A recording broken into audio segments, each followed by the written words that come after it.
So I just really wanted to know, in general, what was your process of even getting the role of Jet Black, and how was your time on Cowboy Bebop? Like, how was that experience for you? Oh, it was an absolutely fabulous experience. We're still a family. We did the series in 1998. Wow.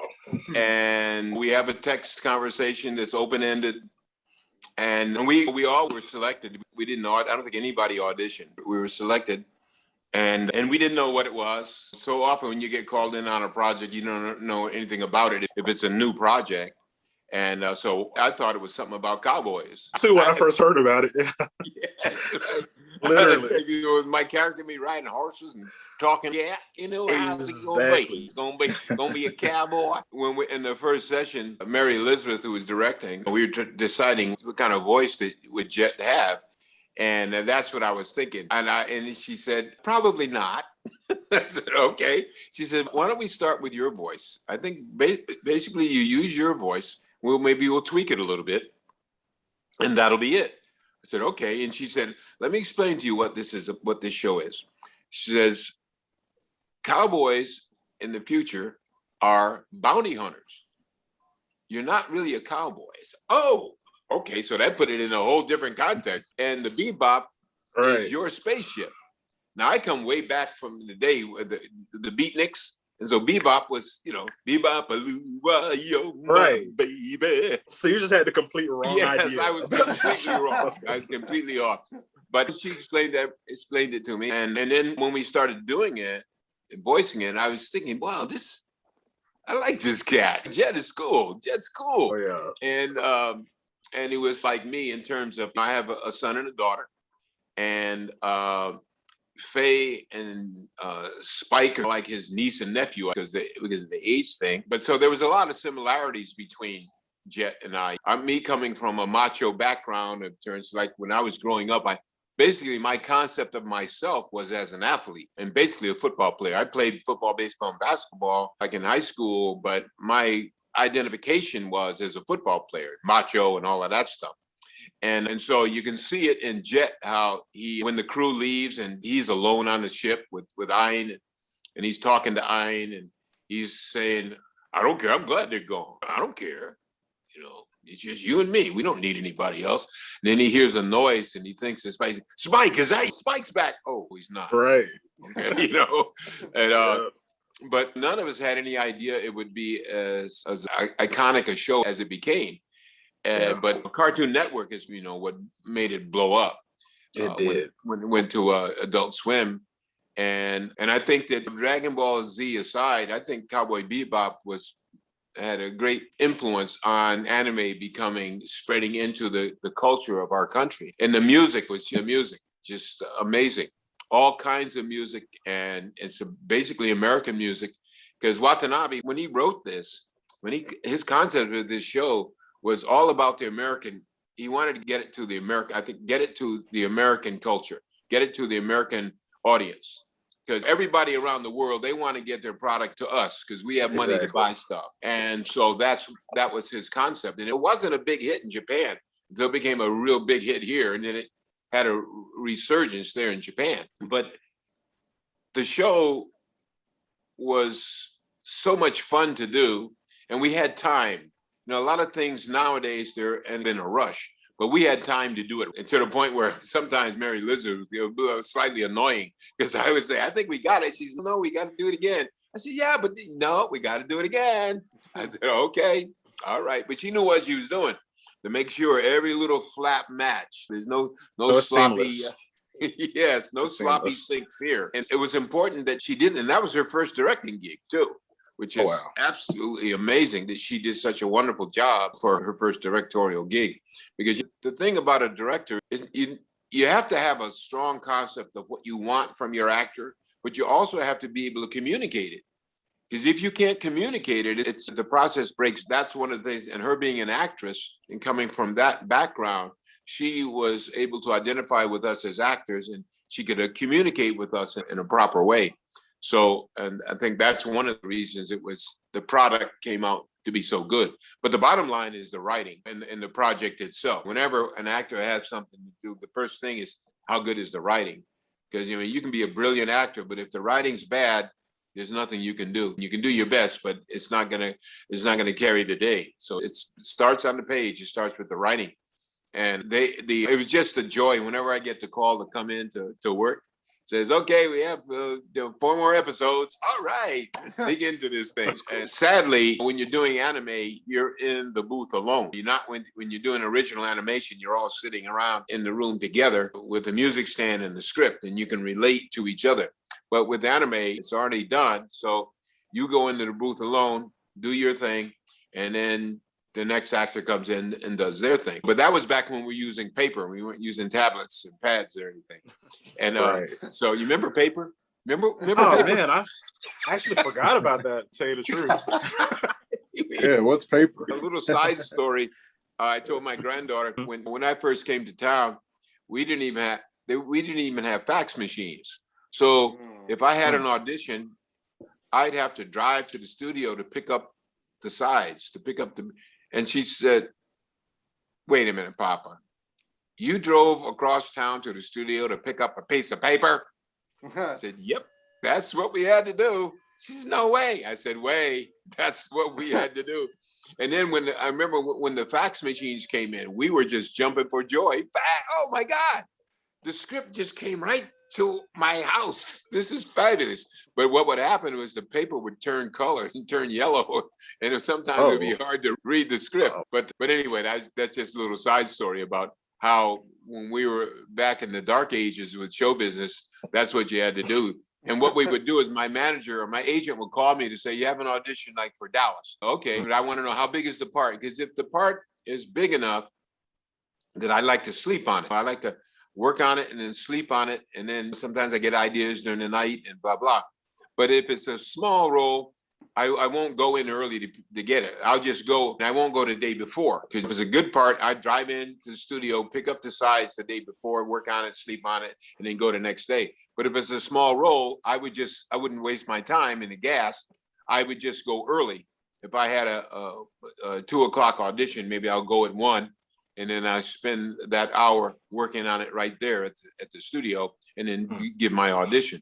But those are the thoughts we had when I first started, and sending your photograph through the snail mail, and hopefully somebody looks at it and doesn't throw it in the garbage. But anyway, now cutting back to Cowboy, as I said, we were having paper. So I remember there was one time after we had done a bit and we gotten to know each other a little bit, we talk in the hallway and stuff. Steve left a note. He went in first that day, and he left a note in the script by one of my loops. He said, "Hey, Beau, Jet sucks." It's like that, huh? I said, yeah, like that. So I went farther in the script for when he was coming back, and I wrote, "Hey, Steve, Spike sucks, and the Bebop's my shit." That was my comeback. But yeah, Cowboy Bebop it's amazing. It just still astonishes. This is 2021, and people are still interested in talking to me about it and getting my autograph. I just signed a bunch of things that were sent to me, and now we're making arrangements to go to some in-person conventions again later in the year. And one of my great experiences was BlurredCon. Have y'all been to BlurredCon? No, I've been seeing a lot about that. We're gonna have to. You got to check it out. Yeah, it was wonderful to go to a convention and just see it full of my people, you know?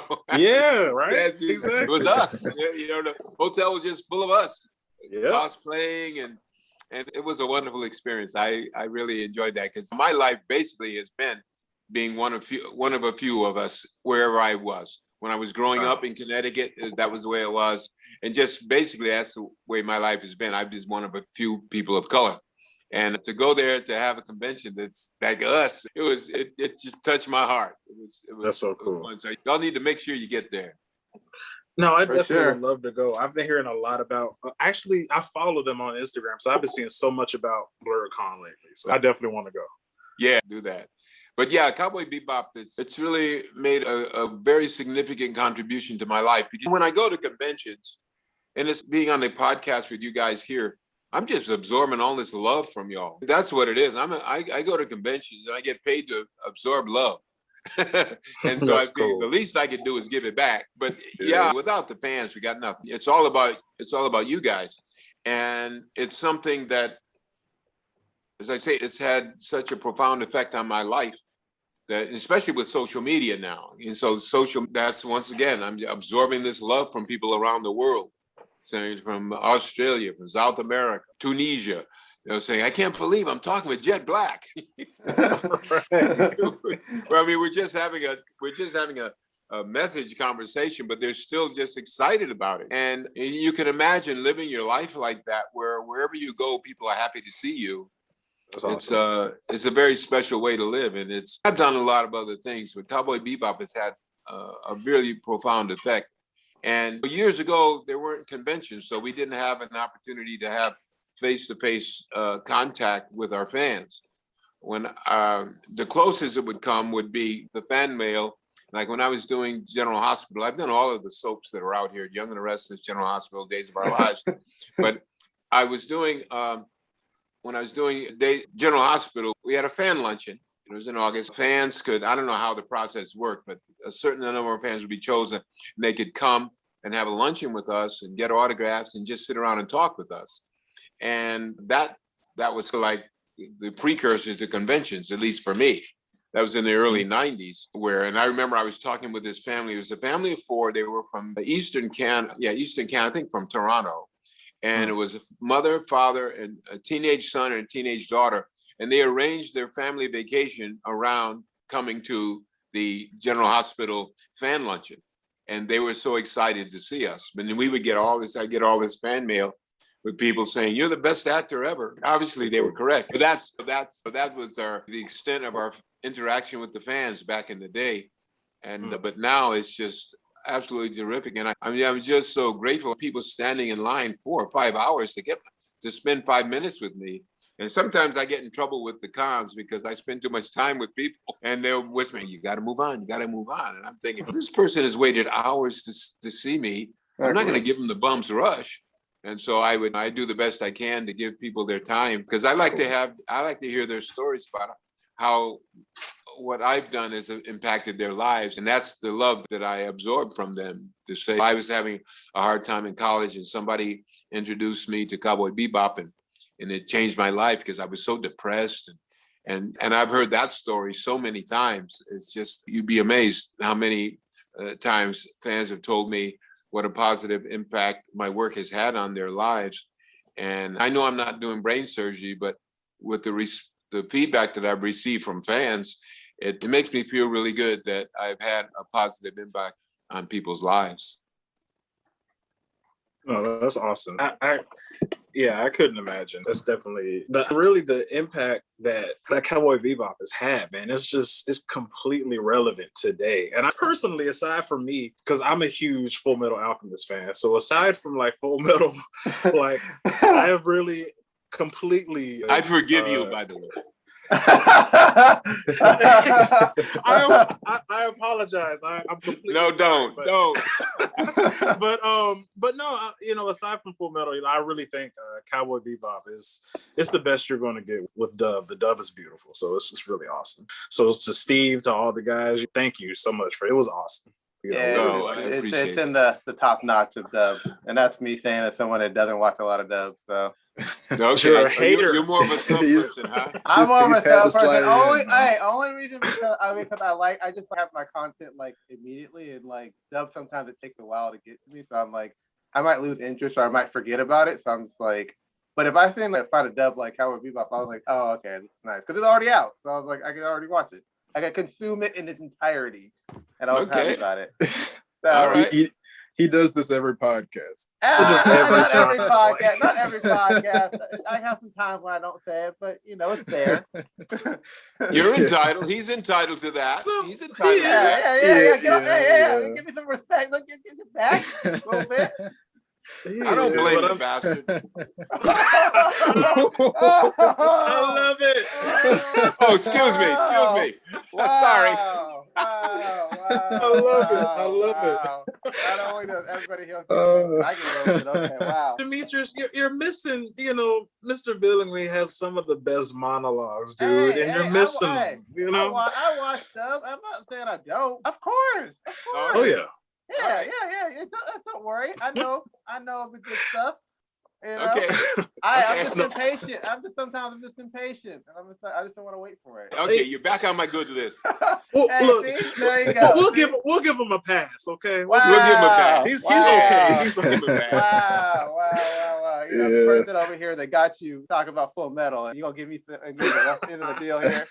That's going to be your obsession that you have now. And you're going to be like, oh, we'll give him a pass.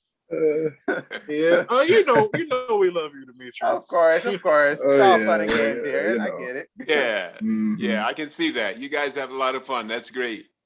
Hey, well, thank you. Yeah, we just everybody got a stick up their butt all the time. We just like to have fun. That's all. Yeah, for sure. Yeah, I get That's it. really it.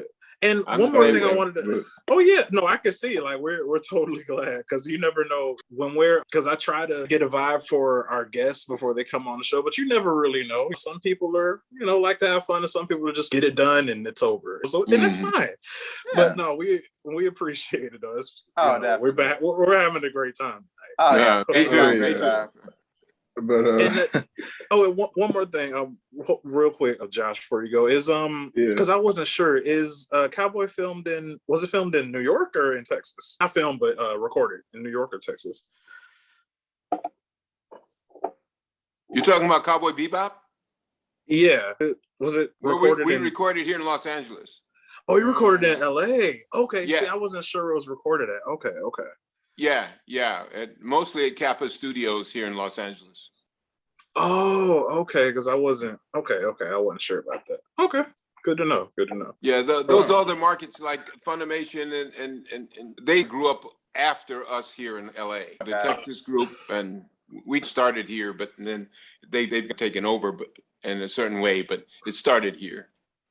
Oh, okay. You guys were A1 since day one. I see. Yeah, exactly. Y'all were the starters of it, and everybody else was like came after you guys. Everybody else just came after that. Yeah. Okay, gotcha. Y'all were the ones LA, like, baby.